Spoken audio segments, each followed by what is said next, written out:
Welcome on into the Puck Bros podcast. My name is Brett, and with me always is my brother Nolan. We're here to get you caught up on what's been going on around the NHL. Most recently, we've had the Stanley Cup Finals started. The Panthers are up 2-1, and amidst that, we've seen some coaching changes, some potential trade rumors, some retirements, awards being handed out. There's a lot to talk about today, so let's get it started. Here we go.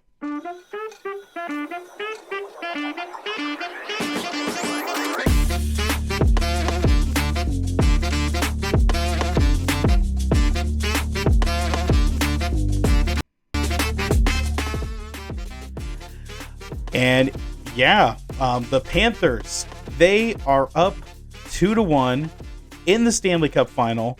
They lost game one in overtime with a Draisaitl power play goal.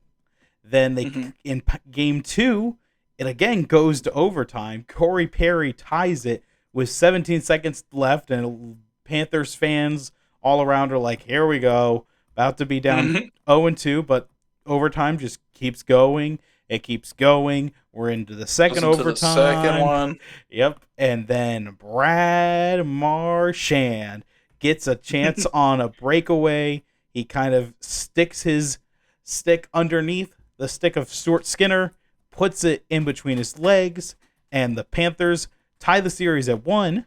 And then most recently on Monday, the Panthers absolutely demolished the Oilers. 6-1.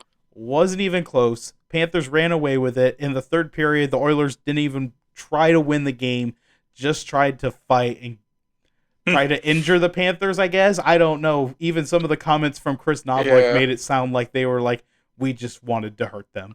And I don't think it worked. So Panthers in control of the series right now. Game 4 is tomorrow, or when you're listening to this, it probably is tonight. What have your thoughts been? I don't know how much you've watched of the Cup final, but I know you know what's been going on. Say again, I'm sorry. I said, what have been your thoughts of the Stanley Cup final? I don't know if you've just been following it or if you've been watching. So I watched the last couple minutes of game 2 to where I saw them blow the lead, and then I was like, I can't watch overtime. I have to go to work. That was a good call because it went on forever. Yeah. So I went to bed, and then I saw, hey, they won in the morning, and then... Did we talk about the first game last time? No, this Cup final didn't start yet. First game I didn't watch at all because I think I was busy that day. And then what else? And then in the third game, I caught most of the third period. Oh, so you just saw all the fighting? Yeah, I saw a lot of it, and I had to stop watching at some point because I was like, once it got 6-1 and it kept going, I was like, okay, this game's over. It's over. I'm not gonna watch this. Some fighting, because fighting is fun, but not when it's it's just after every stoppage, and it just feels like, oh, it's such a drag now. Because listen, if it was two guys squaring up and punching, like Fachuk versus Leon or something, and they were just going and having a fight themselves, that would be cool. But when it's just the scraps and just during the play, they'll just try to shove you and get an obvious penalty. So you must have missed Jonah Gadjevich and Darnell Nurse, because they did go 1v1, and it came up with... Okay, I did miss out that. It came up with an amazing picture that got me semi-Facebook famous, with over 5,000 reactions and 400 shares. I didn't take the picture, so I can't really take credit. I'm just the one who happened to post it to Facebook. But Jonah Gadjevich is smiling like he's laughing, and his fist is making contact with Nurse, and Nurse is missing him on an uppercut. And I said, this perfectly encapsulates what happened last night. You gotta send that to me. You gotta send that to me so I can look at it and have a reaction to it. I will give it to you here momentarily. And then one thing I was going to say is... Chris Knobloch, you said it was done at 6-1. Chris Knobloch said basically the game was over when it was 3-1, which is kind of insane. That is. Because they came back. That should not be a statement. Right. They came back 3-1 in game 1 and won it. So, I don't know. weird comments from Chris Knobloch after that game, and like he was obviously being asked about the fights and everything, and he said, "Boys will be boys." That was his response. Hopefully, you got the picture. I just sent it. I'll show people. Yes, it's perfect. The laugh, perfect. The laughing. Darnell swung and missed. Ooh. But yeah, I didn't take the picture, but I did share it on Facebook, and it got moved around quite a bit. It got moved around a bit. Okay. But yeah, I think right now, like besides Game 3, the series has been like it's Panthers tight. having a lead, and then Edmonton coming back and they've been doing that throughout like the entire playoffs. Yeah. This isn't a common thing. Like they're a really good team when they're down, which is the problem if you are that type of team, because the Panthers had that on their first playoff run. Remember that? Right, our 2023. Yep. Mm-hmm. So they would keep coming back from games, but then once you're in the final, it's kind of hard to do that all the time, because then you'll have games where it's like 6-1, and you're like, I can't come back from this. So, and then if you're facing a team like Florida, you try to match them physically. And I know for Edmonton, like they have some guys, especially on their defense, I would say, like the pitcher of Darnell Nurse, who are like more physical players. But when you really look at it, like even Barkov is a physical beast compared to like Connor McDavid. Connor McDavid's not like a Barkov where he's down in the corner fighting for the puck in those matches where Barkov is like constantly always getting physical because of his big center presence. Yeah, the Reinhart goal, which apparently, like I told you, Chris Knobloch said made the game done. It started with Barkov taking down, oh man, I can't remember it might have been Jake Wallman, but I'm not 100% sure, but an Edmonton defender, he was able to kind of almost like push into a ref, almost, it kind of looked like, but anyways, he got physical with him in the corner, was able to knock the puck loose. It finds Verhaeghe's stick, Verhaeghe finds Reinhart, boom, 3-1. So yeah, just like you were saying, Barkov, he's not gonna fight. Never. That's not the type of player he is. That's not him. But he is physical. He's gonna hit you. He's gonna be aggressive to get the puck back. Connor McDavid, I mean, he's not. I think he is. He's definitely not known for doing that, but he can. He's not tiny. Yeah, it's like he can do that all. It's just that's not what he's known for. He's known for kind of being slithery and passing the puck to someone and scoring immediately, like, or just shooting in himself and scoring, because he's like Wayne Gretzky in a way, a little bit. So here's one topic that's been brought up a lot, but most people have come to the same conclusion. Who should start in net for the Oilers in Game 4? Skinner. Yes. It's like a question people keep posing, but everyone comes up with the same answer. You keep riding Skinner. Pickard has that 6-0 record, but that's it. The only reason I think you switch from Skinner is, let's say they get blown out Game 4, and you're like, either do we keep Skinner for the home game, or then you're wondering, then you're like going to get more too much in head games. But when it's just a 2-1 series and you can win the next one, tie things up, and then go into home, hopefully get the lead. And so I would just keep running with Skinner. Both of the goaltending hasn't been that great. I think Bobrovsky's the first goalie that had like the good game. Yes. Yeah, I mean, he was good in overtime. I'm not saying that, but I'm like saying multiple goals getting past you. No, so, Bobrovsky had a great game, because the Oilers, even though it looks very lopsided on the goal total, the Oilers had more shots on net for that game. So Bobrovsky had to be good and come up big throughout that game. Yeah, because if he wasn't on top, they could have easily came back. Absolutely. Even if the coach said no. Yeah. One thing with Skinner, so Game 4s this postseason, he's been insane. I don't have the stats in front of me, but he is undefeated, and a couple of the shutouts he's had this postseason have been in Game 4. So he's undefeated in Game 4s. I actually think it's in his career. He has not lost a Game 4. That is such a crazy statistic. Yeah. So the Panthers had a 31 or 32-0 record when leading after any period in the playoffs under Coach Maurice until Game 1. So Yeah. now the Panthers have to break Stuart Skinner's Game 4 streak here. It's our turn. It's our turn to break a streak. It's just you just gotta play the same way you did Yep. in that game, and hope that that momentum carries. And it does help being in a home crowd. Home crowd. And speaking of the home crowd, I saw this fun thing today. I don't know how much people are familiar with dB levels, but it's basically a way to track how loud something is. Typically, even in a quiet room, you're running 30 dB. For concerts, you're running around 90, 100 dB.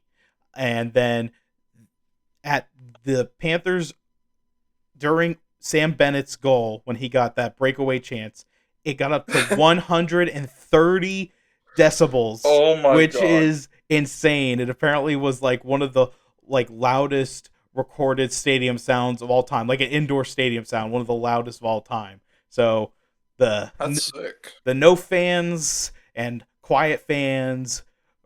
Those 7 fans really shouted. That's right. But I think Edmonton's going to come out hungry, really hungry here in Game 4. The Panthers are going to have to just withstand it. They just need to go back to their game. Right. Because why are they trying to get physical with a physical team? Yes, that's what Edmonton needs to do. You're right. But Florida's going to just keep doing the same thing. Sam Bennett said in a presser today that it doesn't matter if it's Game 1 or Game 7. We're going to come out and play our game. And they're going to do that again in Game 4. And it's either going to work or Edmonton's going to turn it on. We'll see. I think the Panthers, if they are able to hold Edmonton to 1 goal or less in the first period, I think they win. But if Edmonton goes on this scoring spree in the first, I think it might be trouble. You know what I'm going to say? Whoever scores the first goal is going to win the game. It's so far not been the case, I think, actually. Yeah, it's so far not been the case. So that's why I'm going to say this time. It's going to be a random 2-1 game. It could be. The Panthers have shut out an opponent at least once in all in the 3 rounds leading up to the final. They have not shut out the Oilers yet, obviously, so that could be coming. Who knows? Or because of Stuart Skinner's good streak, it'll be 1-0 in overtime.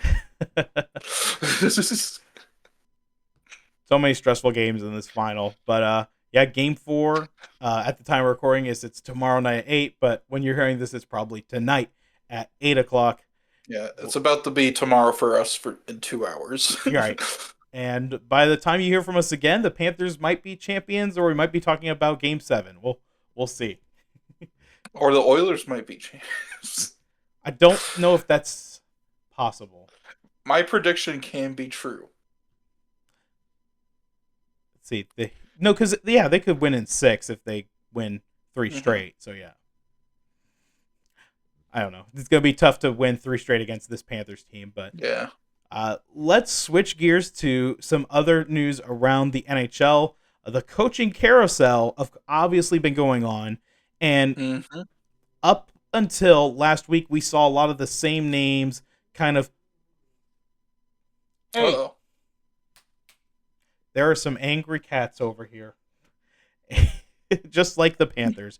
But we saw a lot of the same names like Mike Sullivan, Rick Tocchet, the same kind of guys that Lane Revere is the Islanders coach, and pretty sure the Islanders just started sucking after Quenneville left.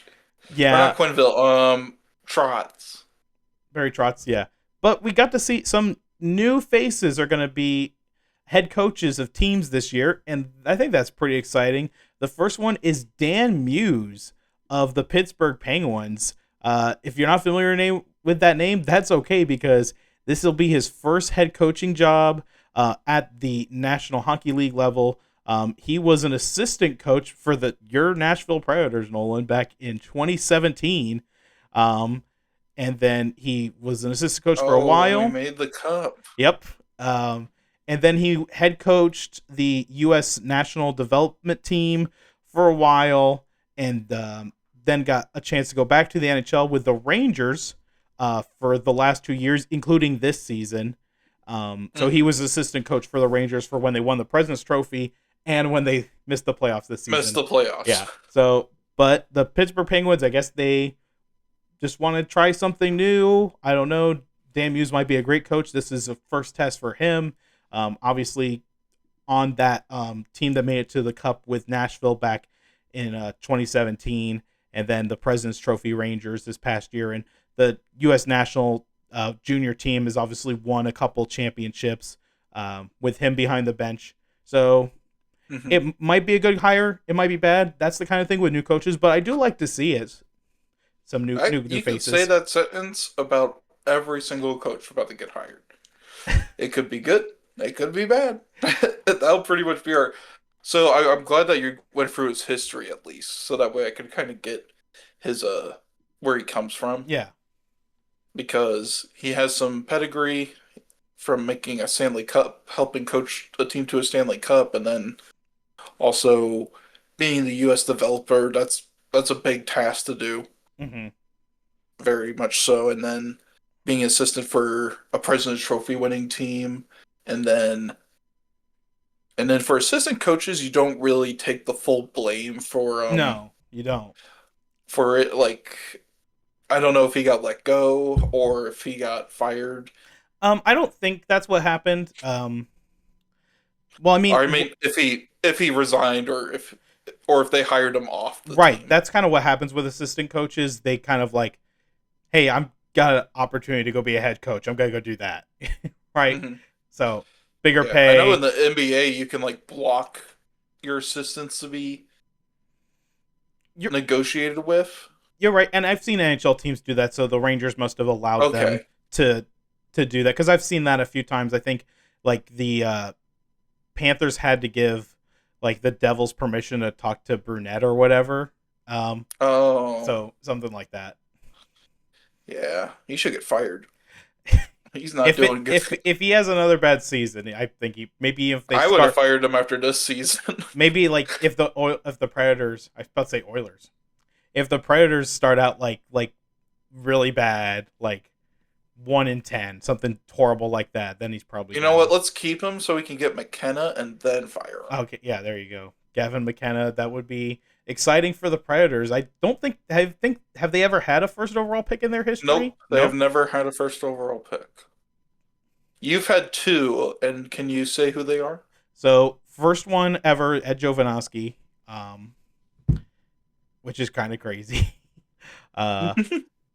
And then obviously Aaron Ekblad, and then we traded away the first overall pick. We could have gotten Rick Nash, but we traded down to get Nathan Horton.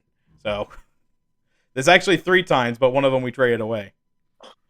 Yeah, I remember the trade down one. We weren't following hockey too much back then, but I mean, it was talked about for sure. Well, you look back, and we watched Nathan Horton play. So yes. We would obviously look up the history. Right, I'm just saying, that was like early 2000s before we were really into hockey. But anyways. Yeah, and like, yeah. The other coach that has no NHL head coaching experience, and actually not that much coaching experience at all, is Marco Sturm. He got hired to be the head coach of the Boston Bruins. He used to be a player for them. He was an NHL player not that long ago. And then he started coaching the German national team. He was actually their general manager for their U20 team for a couple times, but he also was head coach of the men's team for the Olympics, for some of the World Cup championships. And then in 2018, he got hired by the Los Angeles Kings to be an assistant coach. He then this is kind of a promotion. I don't know exactly how it works, but he got promoted to be the head coach of the Ontario Reign, which is the Los Angeles Kings AHL affiliate. And so it seemed like he was on his way to eventually be the head coach of the Kings, but nope, the Bruins snatch him up. And so this will be his first head coaching job in the NHL after. Is he the first German to be a coach for the NHL? That is a great question. Let me see. Because that's actually pretty crazy if he is. German Because he was NHL. like the captain of Germany for like multiple things. You are right on the nose here. Marco Sturm became the first ever German head coach in NHL Look at that. history, which is pretty cool. I knew it. By the way, no relation to Nico Sturm, who's currently on the Panthers. I was looking on it and seeing if it was a son note, but he does have a son named Mason Sturm. And he plays in a college hockey right now. Okay, so we might see. He's undrafted. Oh, He's already 21. maybe he'll be a Providence Bruin. No, it does not look like he will because he kind of stinks. No, I'm just kidding. But yeah, His stats are nothing special. Marco Sturm, somewhat inexperienced, like as I was saying, at coaching, but I mean Germany I believe they got a medal, not a gold, but they got a medal at one of those World Cup championships. And I mean, with those Kings teams, they were pretty good. I'm not sure how the Ontario Reign has been doing with him as a coach. Let me look that up. How they've been doing. Their last what years? The last what three. Years? I know the Ontario Reign were good. The last three. Okay, because I know when I'm looking up their season by serial results. Bissonnette was on the team. They were good. So he made the playoffs every single year for the last three. They made it to the conference final, but lost in a sweep. They did not make the playoffs this past season, or at least this might be off, because they were 43, 25, and 3 with 90 points, which is pretty darn good. So I don't know how they could have not made the playoffs. Yeah. With that. Also, they made the playoffs in that first year when they were 6th in the division, apparently, and everyone makes the playoffs in the AHL. I don't know if you know that. I did not know that. Wow. So, like the Charlotte Checkers, who are the Panthers AHL affiliate, they're playing in the Calder Cup. You had to play 5 rounds, so there's a whole extra round because of how many teams make it. So, jeez. And they have like the top teams get a bye. All this, it's nothing like the NHL playoffs. But you know what? That sounds cool. It was confusing because since the Checkers are good, I normally never follow the Panthers AHL affiliates because they've always stunk. But they're good this year, so I've been following them a little bit. Jesse Puljujarvi, he's been very good for the Checkers, coming up clutch for them. So, dang, how about that? He's good in the minor leagues. I guess so. Well, that's a weird thing with like scoring wingers. Is like you call them up because they're doing good in the HL, but then you put them on like a 4th line role, and they're with like the 2 other like tougher guys that are like grindy, and meanwhile you have the scoring winger just like, what am I doing here? Yeah, so that's kind of a Ben Mackey Samoskevich issue right now. So like during the regular season, he had no problem like playing in a middle 6 role, like because that's where he's supposed to be. He's like a middle. He's not a bottom line guy. Like he's a speedy scorer, kind of playmaker type guy. And when he was in the NCAA, he was always top line because he was great at distributing and creating offense. So once the playoffs started, Mackey Samoskevich kind of just didn't quite fit, wasn't performing as good as I guess Maurice wanted in the top 6. And he's just not going to perform well in a 4th line role.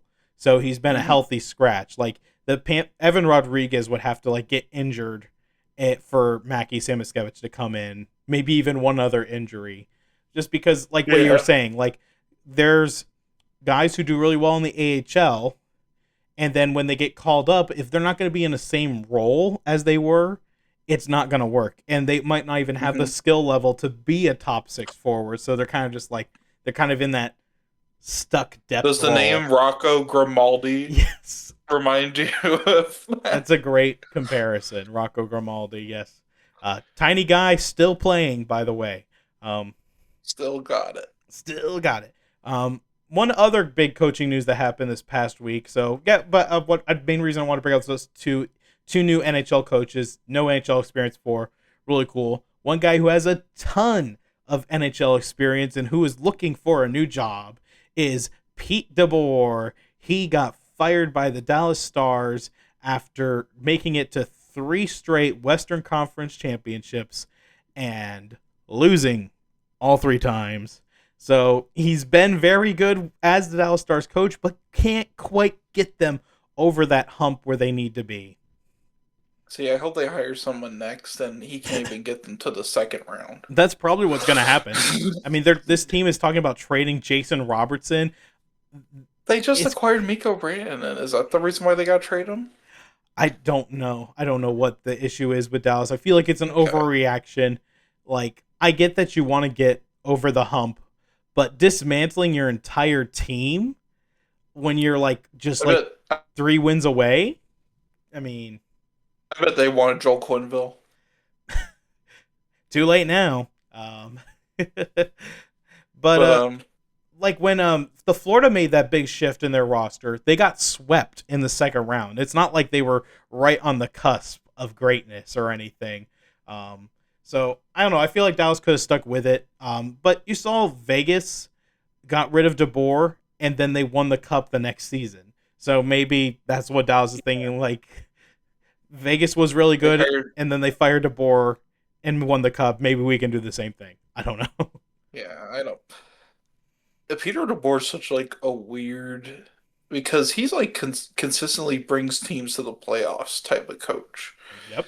Like he'll get hired, and that's why I'm like thinking, why didn't like Seattle wait instead of hire? Like I'm looking at some of the coaching hires, and I'm like, wow, I bet they wish they could fire their guy who they just hired so they could hire Pete DeBoer.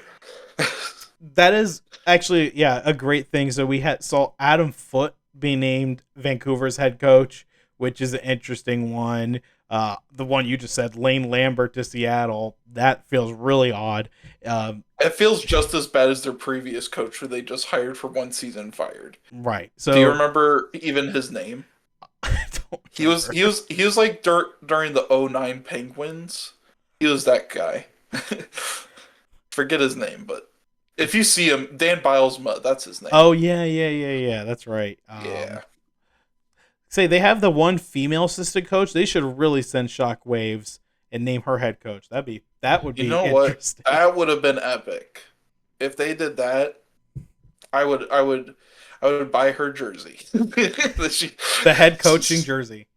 I can't remember her name. Let me look that up because I should know it, but it's just escaping me. Female Seattle Kraken head coach. Jessica Campbell. It's a very boring name, so maybe that's why I forgot. Okay, that's probably why. But you just gotta think of Jack Campbell, but Jessica Campbell. Yeah. Pretty accomplished female hockey player, and then was the coach for the Coachella Firebirds, and then obviously got promoted up to being assistant coach for the Kraken. I think that was Vegas's AHL team. Okay. Could be wrong. No, because they've had the Silver Knights. It was Seattle's AHL team. Yeah. Seattle. Okay. Yeah. Yeah, that's cool. But yeah, no, but you're probably right though that Seattle probably saw Pete DeBoer get fired. Like, we should have waited. That would. We hired this generic man. I'm sure Lane Lambert is someone, but I'm sorry. You hired the Islanders head coach, who was not the good one. I'm very confused that he should be like an assistant for like a minor league team. See, me with the big NHL brain knows how these people should be hired. Well, there's obviously I don't know if this is more coaching changes than normal. Probably not. It feels like there is a lot. It feels like it's a good bit though compared to some previous years. I feel like so one coach, like kind of a controversial hire, is Joel Quenneville. He got hired to coach the Anaheim Ducks. He was reinstated by the NHL. We don't have to get into all that, but I did want to bring up Anaheim because there has been a trade rumored. I was hoping it was going to happen by the time we recorded. It's not, but it seems like it's going well. From what insiders are saying, I don't really know what that means. Like the trade is going well, but it hasn't happened. But Chris Kreider is reportedly going to be traded to the Anaheim Ducks sometime soon. Wait, don't they have Jacob Trouba? And they just trade. I was gonna bring that up. They just traded for Jacob Trouba earlier during the year, and now they're gonna acquire. This is what the trade is looking like, according to Frank Saravalli, who normally he gives pretty accurate information in the past. So I don't have a reason. I've heard the name before. I don't have a reason to not believe him. But he said it'll probably be something like Chris Kreider for Carey Terrence and a mid-round pick swap. So not a Carey who? Carey Terrence. He was a second-round pick. Oh, okay. If it was recent, then I probably don't know him. Carey Terrence. Let me pull up his elite prospect page so I'll give you some more information on him. Drafted second overall. As good as drafted in 59th overall, which is the second round by the Anaheim Ducks in 2023. Kind of a two-way forward. He was the captain of the Erie Otters this past year.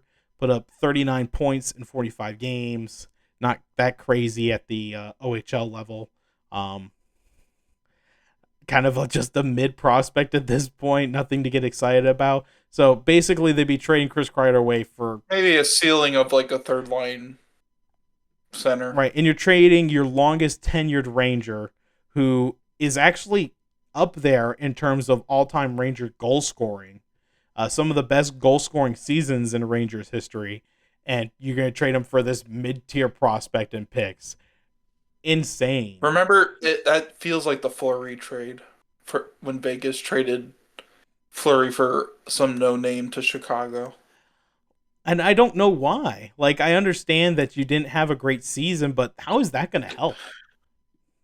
I think, if anything, because I think the Rangers just mainly want something to change because they haven't even made the cup since the LA one. Yeah, 2014. Yeah. Yeah. So now you hired Mike Sullivan, the Pittsburgh Penguins. Sullivan. Yeah. So you hire him, so that's a big coaching get because Mike Sullivan's been Pittsburgh's coach for how long? Forever. Yeah, so that's a pretty big change that'll happen, and just like trade, I feel like they gotta trade Capo Caco or Lafreniere. They just signed Lafreniere, so they did trade Capo Caco, right? Oh my god, that's crazy. They did that a long time ago. They traded him to Seattle before the trade deadline. Who is Seattle? And they got a defenseman back for him. One that you might know his name. It's just not coming to me real quick. I've got the Rangers Puckpedia pulled up, so I'll get it here real quick. Oh my gosh. I thought Will Borgen. I thought he was still on the team. Will Borgen. Will Borgen. Yeah, he's like a top 6 guy. So that's who they traded Capo Caco for. Wow, you really haven't paid too much attention to the NHL. That's what happens when we... I forgot. Yeah, the Rangers... That's how forgetful the trade was. But you did remember Trouba got traded to Anaheim, so Chris Kreider would be reuniting with Trouba. Should this trade get through, from everything I'm seeing from reporters, it sounds like it's just inevitable. It's just since Kreider has he's able to kind of have some control in the trade because he has that no movement clause. That definitely, that's why this trade is taking a little bit longer because Kreider has to be happy with it. So he's probably talking to Anaheim coaches, their GM, because he can easily just say, no, I don't want to be traded. He's got 2 years left on his contract. It's a $6.5 million cap hit, and with the cap going up, that's not that crazy. And he's coming off not a great season, obviously. Only 30 points, 22 goals, and 8 assists. Not great. What in the world? That's still like 22 goals. It's nothing. Right. His assists just need to come up, or he just needs to score more goals. But the big thing, I didn't want to talk about New York as much, and we ended up doing that, which is fine. But kind of like, what is Anaheim trying to build over there? It's a very weird team they're assembling over they there. They don't at even know Anaheim. what they're doing. I think I don't they're know. adding like veterans that are overpaid. Like Kreider is not overpaid, I don't think. If you're getting a 20 goal scorer, you're getting a solid winger. But Killorn, Ratko Gudas, uh, just they don't have Frank Eric. That's a blue jacket. Vetrano. Frank Vetrano is good though. Yeah, but he's not They like a should have traded him. star. They should have traded him. Yeah. They need to trade Zegras too. I mean, you just look at their team, and it's like this mix of like promising stars, but then just like nothing to get excited about. It's like it's a weird team. For them, it's Troy Terry is your big get, is like your big guy, and then they got Cutter Gauthier from that one trade from Philly, right? For the defenseman. And I don't think he did. I don't think he had a great season. Well, he got some Calder votes. He's still very young. He's still very young though. And 44 points, 20 goals. Leo Carlson, the third overall pick. Yes. Yeah, and then Isaac Lundstrom's another name, but I think he's just like a third line. He's also already 25. Yeah, so man, I remember when he was like drafted. I feel like Anaheim's in this tough spot because Zegras was expected to like explode into like the next Patrick Kane, basically. The Michigan goal will make you hyped. Right, but it wasn't just the Michigan goal, right? He was providing good, strong two-way play. He was putting up a lot of goals. I know the highlight was the Michigan goal, but he looked like he was going to be a really good player, and then he regressed, and everyone seems like he doesn't want to be in Anaheim. And he was put on the cover, like he was the cover star athlete for the NHL 23, I believe. And there was all this hype, and then it kind of just flattened out. And so now, like, they're not sure who to build around. You mentioned Troy Terry, but even him, he's not going to be a star. He's going to put up good numbers, but he's kind of just like a good, solid winger. I wouldn't put him with a really good center. He can definitely be a star. I'm not there yet. You're underestimating Troy Terry. Maybe he'll be the next Tage Thompson. Let's see if you're right. Next Tage Thompson, that's mean. I like Tage Thompson. I know. Yeah, so Troy Terry's like hasn't been that 37 goal scorer since 2022. He's just been 61 points, 54 points, 55 with 20 goals. So I think you're right there, but I think Troy Terry can be that because he's shown it before when the team was having like a decent season. It's just the Ducks have always been bottom feeder for like the last 3 seasons. Too long. I mean, you went from they're what I was going to say real quick. Consistent playoff team. Yeah. What I was going to say real quick. Sorry, I wasn't trying to cut you off. But I was going to say, you were talking about how they were bottom feeders. And Anaheim like was a very good team for like a while. You went from the Teemu Solani era, and then you traded off for Getzlaf and Perry, and they were consistent playoff teams over and over. Jonas Hiller, big and Jaguar, they had all these, and then John Gibson was supposed to be the next one, and John Gibson was good for a little bit, and now he's just sucking. Right, and so like he used to be like the only reason that team like stayed competitive. Yeah, now you've got their backup kind of taking away from him, Lucas Dostal, or Dostal, however you want to say it. He should be pretty good. But he's got to be re-signed, actually. I'm here on their Puckpedia page. John Gibson's still on their. I just need to trade that poor man. Get him out of there. The problem is he's not good enough to be traded for anything other than like just a bag of beans. Trade him for future considerations. Like get the cap space. Trade him to Utah. They like Vejmelka over there in Utah, though.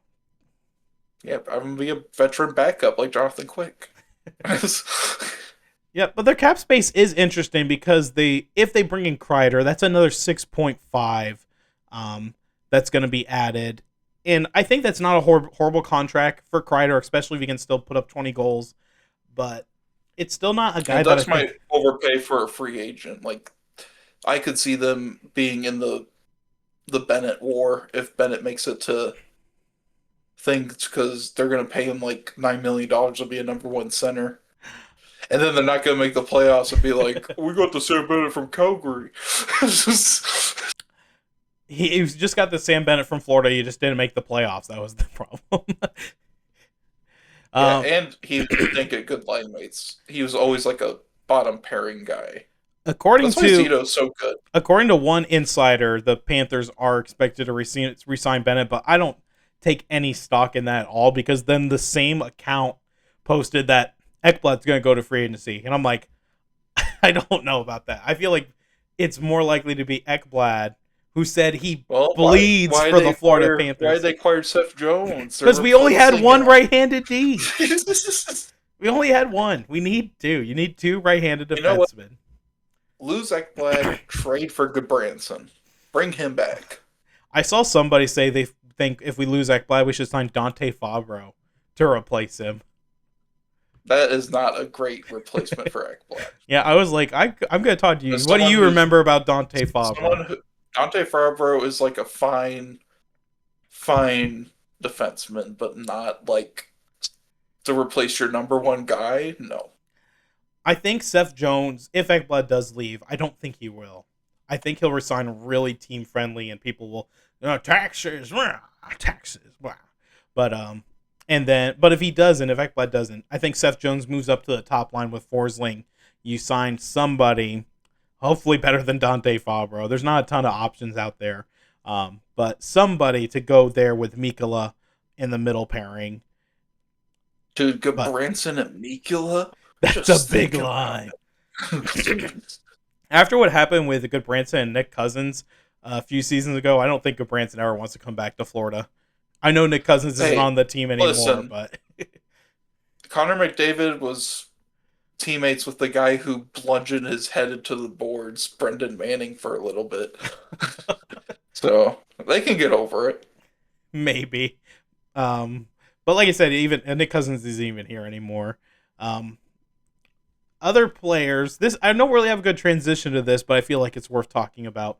TJ Oshie announced his retirement from the NHL. I thought it might be followed by American legend, the greatest shootout in USA hockey history, where TJ Oshie just kept coming back out and scoring. I believe it was on Sergei Bobrovsky. Funny enough, that's crazy. And yeah, no, all time. But I was expecting to see Nicholas Backstrom also potentially retire, but it's just TJ Oshie. Incredible career. He is 38, so it's not like he's retiring too young. He was dealing with injuries late. He didn't play a single game this past season. Backstrom's probably going to do the Shea Weber thing, just stay on LTIR. I'm not sure how long his contract is up, so maybe that's why. But TJ Oshie told me the full thing. Here it is. He's finishing with over 1,000 games played, 1,010 games to be exact, 301 goals scored, 393 assists for 694 points. Not a Hall of Fame career, but definitely a solid NHL career.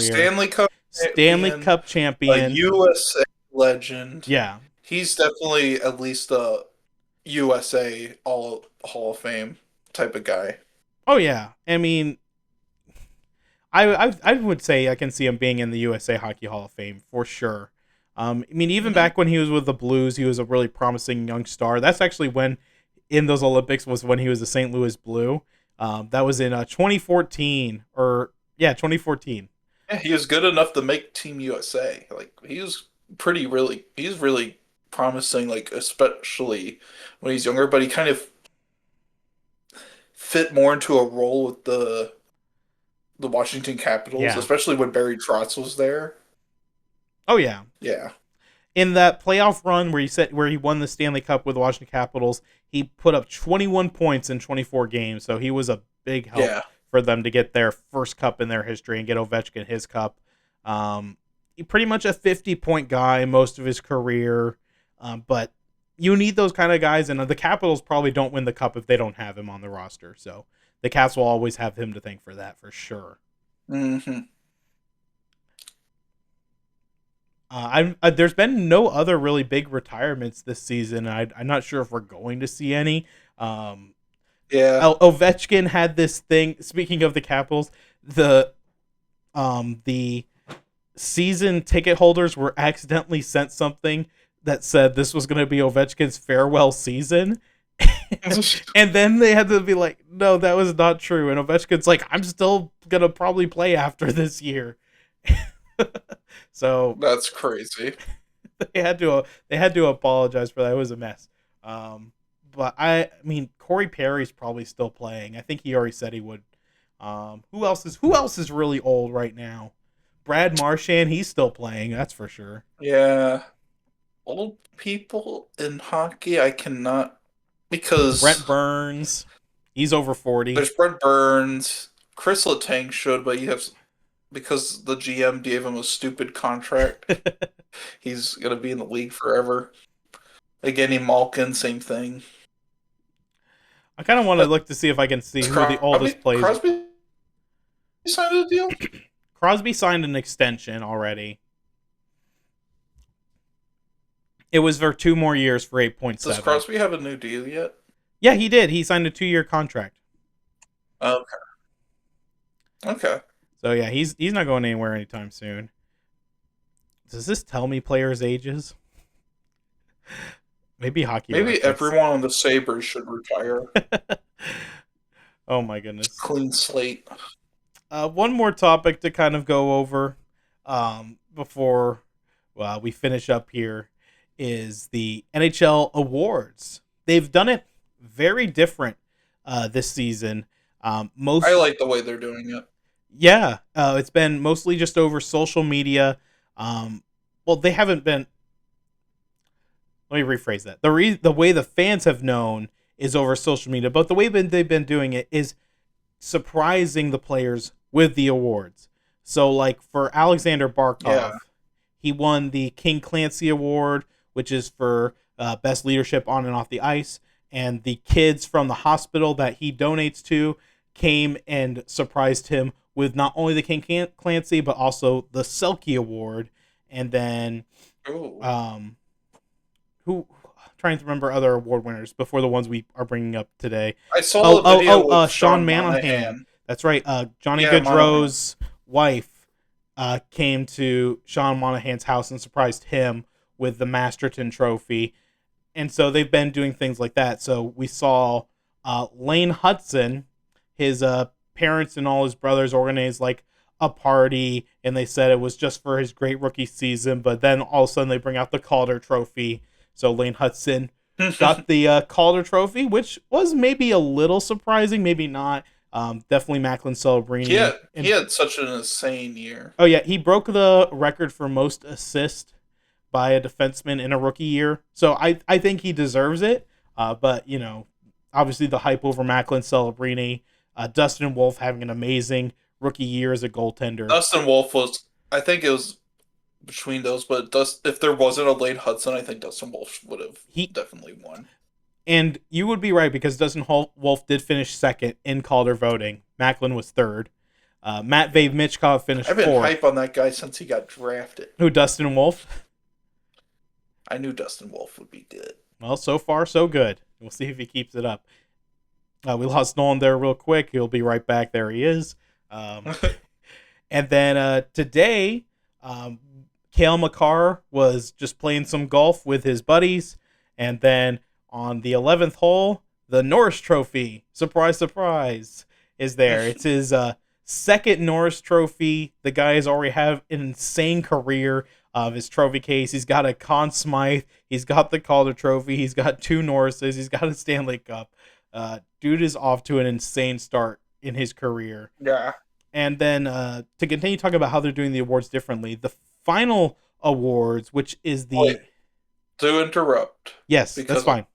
If you remember, back in 2017 when they got Kevin McCarr, they lost the lottery because they were supposed to have the first overall pick. They dropped all the way down to 4, and Colorado fans were peeved. Right, sure. And if you remember, Nico Hischier, Nolan Patrick, and who's the third overall pick? I think it was Miro Heiskanen. I believe you're correct. Yes. Yeah, Heiskanen good, but not Cale Makar good. Cale Makar is like a franchise-changing player. You mean he's currently the best defenseman in the NHL? I think it's hard to argue. I mean, a lot of people want to say Quinn Hughes. Roman Josi had more points than him in this. Roman Josi is awesome, but I think right now, it's hard to dispute. He does have a Norris at least. Yeah. He does have a Unlike Norris Weber. How did Weber never got a Norris? Crazy. Because they gave PK Subban one randomly. Yeah, I do remember that. That was kind of like the whole they gave the guy with the most points kind of deal. But the way they're gonna announce the final award winners tomorrow before the game, or I guess I should start saying today. They're gonna announce the winners today for the Vezina and the Hart, and I guess the GM of the Year award. Hopefully that gets announced too. Hopefully they say Bill Zito. It'd be really lame to announce the GM of the Year after you've already announced the Vezina and the Hart winner. Yeah. Oh, we'll see what they do about that. But the Vezina's going to Hellebuck for sure. Mm-hmm. Then the Hart, and this is why I think it's going to be Hellebuck for the Hart, because the way they've been doing this is kind of like combining awards. And for Kucherov, they already gave him the Ted Lindsay Award. So if he was going to win that and the Hart, I feel like they would have done that together. But the fact that they're doing the Vezina and the Hart together, and Hellebuck is one of the 3 finalists, I'm pretty sure Hellebuck is winning the Hart and the Vezina. That's crazy after his playoff disaster. Well, that they vote on before the playoffs. That's one thing fans have to remember. But yeah, he's gonna be the first goaltender to do that since Carey Price, to win the Vezina and the Hart in the same season. And before that, I believe it was Jose Theodore. What a name drop. And then before that, it happened a lot more often, like Dominic Hasek. Former Panthers legend Jose Theodore. Hey, he brought us to the playoffs, Jose Theodore. He did. That's why he's a Panthers legend. Panthers legend Jose Theodore. Dude can carry the old Panthers to not the current one, the old version of the Panthers, Stephen Weiss, and the team that had Nick Bukestad lead the team in an 82-game season with 37 points. He led a team like that to a playoff. That was not the same year, by the way. It was not the same year, but I'm talking about how bad the Florida Panthers were for so long. I'm trying to remember anyone. So Brian Campbell, Thomas Kopecky, Chris Versteeg, although the Blackhawks players. Oh, man. And then Dale Talon, what a legend. Stephen Weiss. I think Nathan Horton is still on the team at that point. Wait, about 2010? No, 2012. 2012? No, because Nathan Horton was already on Boston. That's right. Cup. I didn't think he was on. Yeah, Nathan Horton was already traded. But Stephen Weiss was still on the team. Man, but I can't remember anyone else other than those 3 Blackhawks signings. Wasn't there backup Scott Clemenson? I think that's too early. Here, we'll look it up. I can find it. I think this will be our final topic. Yes, that's fine. Florida Panthers 2011-12. Our top scorer, Thomas Fleischman, top scorer. Name. And then, like I said, Stephen Weiss, Chris Versteeg. They won the division that year. Yes. Brian Campbell, top scoring defenseman. Jason Garrison, the second best. Jason Garrison was like Dad's favorite. Dmitry Kulikov on that team. Yep. Longest serving Panther for a while. Marcel Gott, Sean Matthias. Sean Bergenheim. Mike Weaver. 16 assists, baby. Captain Ed Jovanovski. Mike Santorelli. Oh, screw that Jack guy. Skilly. Wolski. What Wojciech a Wolski, name. Eric Goodbranson. Marco Hey, Sturm. Marco Sturm! Marco Sturm was on it. It was the perfect plan all along. Keaton Ellerby.